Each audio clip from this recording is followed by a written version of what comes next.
Hi Michael, my name is Nicole. I'm sorry I can't meet you in person, but this will have to do, and I'm sorry it's under these circumstances. So I want to make this as concise as possible and without a whole lot of overhead. How can we best help you? The first thing to understand is how the body moves. The body moves in 3 planes of motion. We move forward and backward, we move side to side, and we rotate. That's how our body moves. That's going to be really important when it comes to the 3 different things that I'm going to have you working on, as far as how the hell do you go from the situation that you're in right now to just starting to move again. Rest, ice, and medication doesn't tell you how to get from point A to point B. So that's what we're going to help you with. But because I'm not in person and able to gauge your pain levels, I have to give you a couple different scenarios so you can decide, and always let pain be your guide. Now obviously when you're dealing with something that's torn, it's going to hurt. So we want to have a little bit of pressure, and only you are going to know how much pressure to give. So I'm going to show you 3 different scenarios of exercises that I'm going to have you start working on, just to start to get you feeling like a human again. Okay? So in a normal standing position, when you take a step forward with your right foot, that's going to put tightness on your hamstring if it's on that right side. So this is what we call a neutral position. I'm actually going to have you start backwards with your right foot a little bit backward to kind of help take some of the tension off of that hamstring.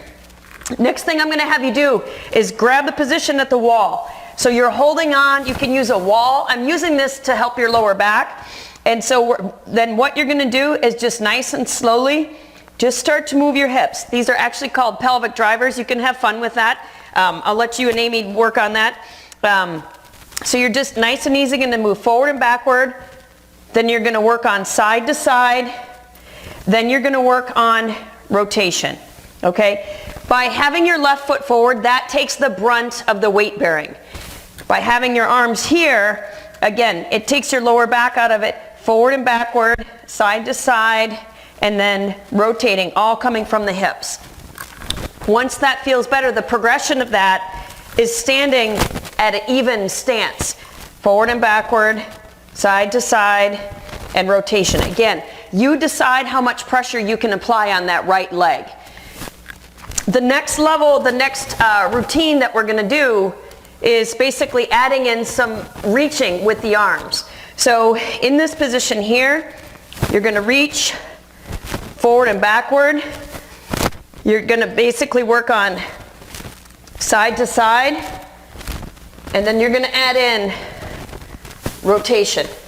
Okay, same thing with the left, forward and backward. So the pelvic driver and the arms, you're going to work on side to side, shifting your weight side to side. Then you're going to rotate around like this.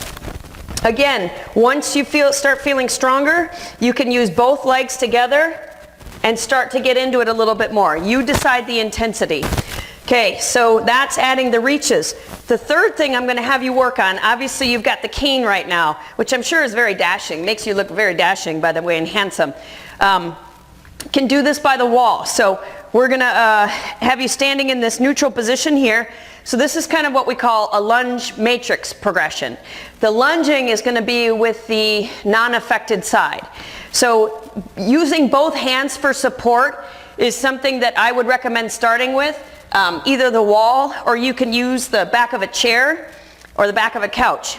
But what you're going to start to do is, again, you're going to go forward. Notice I didn't say backward on this one, because stepping backward on the lunge puts a lot of strain on that hamstring. So for the lunge matrix, we're just going to modify a little bit. So you can take tiny steps. Eventually you work on bigger steps. Again, you decide your own progression. So the forward motion here, taking a step there. Again, all the weight, the majority of the weight is going to be on your left leg, but it still lets you feel like you're doing something. And oh, by the way, that simulates walking motion, so your body can start to get used to that again. The side motion, just stepping out to the side like this. Again, you're supported with both of your arms here. The third one is a rotational movement. And we can do this 2 ways, one of 2 ways. You can either do a diagonal step backward, or you can literally turn your body. Whichever way works better for you, okay? So again, stepping forward, here, stepping out to the side here, and then rotating this way, or if you feel more comfortable, stepping back this way. The progression for this is obviously using the cane in the left and being to balance over here, okay? Stepping forward, stepping to the side, rotating. The best progression, sorry, I didn't mean to make you jealous by the fact that I can bend. That's awful. I shouldn't have done that. But again, once you get comfortable, being able to just go on your own, stepping to the side and rotating. Same thing with this stuff here.